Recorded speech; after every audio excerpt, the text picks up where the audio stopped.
What's up, everybody? It's Canada Wealth Guide here. Managing your money can feel like navigating a financial maze, especially with all these different accounts and investment options. Today we're diving headfirst into one of Canada's favorite investment vehicles, the TFSA. The TFSA, or Tax-Free Savings Account, is an incredible tool for growing your wealth, but if you're not using it correctly, you could be leaving money on the table or facing hefty penalties. Let's get into the top 5 TFSA mistakes to avoid.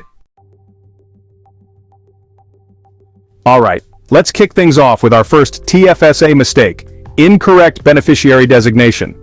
This is a common error that can have significant financial consequences if not addressed properly. When it comes to your TFSA, you've got two main ways to pass on that hard-earned money to your loved ones: designating a beneficiary or naming a successor holder. Each option has its own set of rules and implications. Designating a beneficiary means that the person you name will receive the funds in your TFSA upon your death.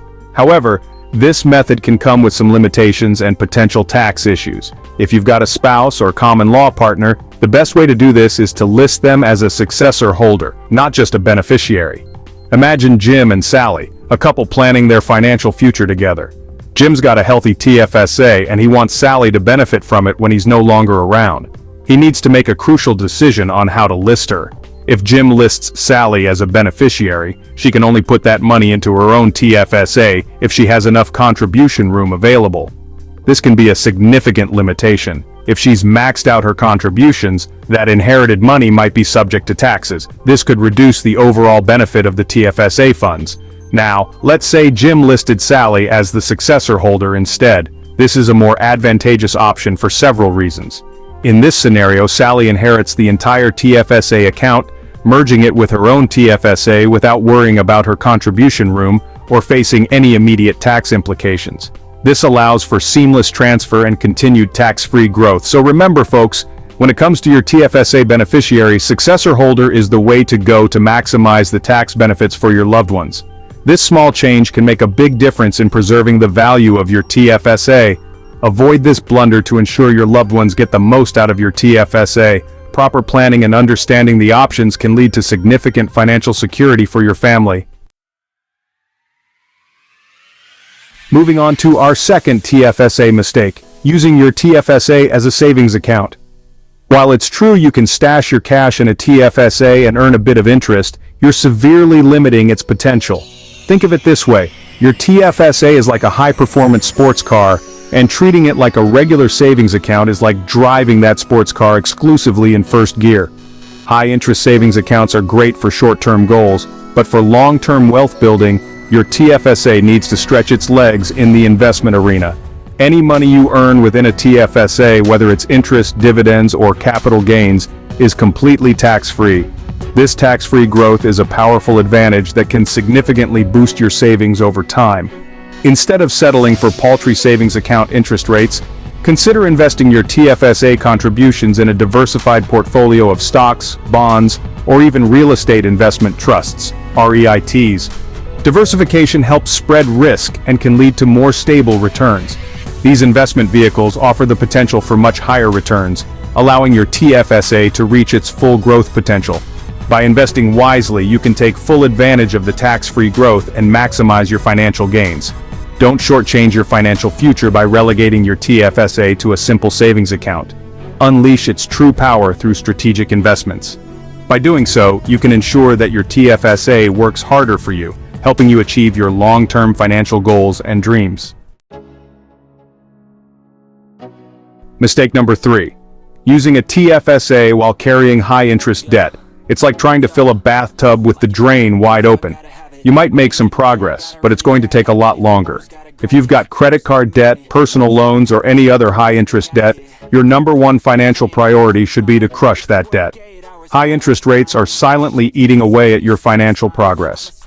Let's say you're contributing to your TFSA and earning a 5% return, but you're carrying credit card debt with an interest rate of 20%. You're essentially losing 15% on every dollar you owe. Before maximizing your TFSA contributions, focus on paying down high-interest debt as quickly as possible. Once that debt is vanquished, you'll free up cash flow to supercharge your TFSA, setting yourself up for a brighter financial future. Mistake number 4, over-contributing in the same year. One of the great things about a TFSA is its flexibility. You can contribute and withdraw money whenever you need it, but there's a catch. There's a limit to how much you can contribute each year. If you over-contribute, you'll face hefty penalties from the taxman. Let's say you contribute $5,000 to your TFSA in January, and then in June you need to withdraw $2,000 for an unexpected expense. That $2,000 withdrawal doesn't free up $2,000 of contribution room for the rest of the year. Your contribution room is calculated on a calendar year basis. If you withdraw money from your TFSA and then recontribute that same money within the same year, you could inadvertently over-contribute and trigger penalties. To avoid this mistake, plan your contributions and withdrawals strategically. Understanding your TFSA contribution room is crucial for maximizing your tax benefits and avoiding unnecessary financial headaches. Mistake number 5. Poor tax planning with your TFSA. With a little bit of foresight and planning, you can leverage your TFSA to minimize your tax burden. It's not as daunting as it seems, and a little effort can go a long way. One common TFSA tax planning blunder is withdrawing and recontributing large sums of money in quick succession within the same calendar year. This can lead to unexpected penalties and reduce your contribution room. Let's imagine you're planning a big purchase early next year. Maybe it's a new car, a dream vacation, or even a down payment on a house. You've been diligently saving in your TFSA, and you've got the cash ready to go. It's a great feeling to see your hard work pay off. Consider withdrawing the money you'll need in December of the current year instead. This small timing adjustment can make a big difference. When you withdraw from your TFSA, that withdrawn amount gets added back to your contribution room, but not until the following year. This is a crucial point to remember. By withdrawing the money in December, you're giving yourself a head start on replenishing your contribution room. This strategy can help you stay ahead of the game. Come January 1st, you'll have that withdrawn amount available to recontribute, maximizing your TFSA contributions and continuing to grow your investments tax-free. It's a smart move that can pay off in the long run. Use your TFSA strategically to avoid common mistakes and set yourself up for a brighter financial future. With careful planning, you can make the most of your savings and enjoy the benefits of tax-free growth. There you have it, folks. The 5 TFSA mistakes that could be quietly sabotaging your financial goals. Remember, your TFSA is an incredibly powerful tool for growing your wealth tax-free, but only if you use it correctly. By avoiding these common pitfalls, you'll be well on your way to maximizing your TFSA's potential and securing your financial future.